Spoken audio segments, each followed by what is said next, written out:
చూసినాడు, చెంతకు చేరదీసినాడు.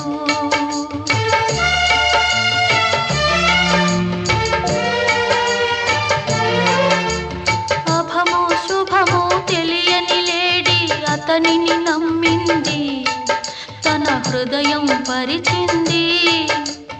ఆ తరువాతే తెలిసి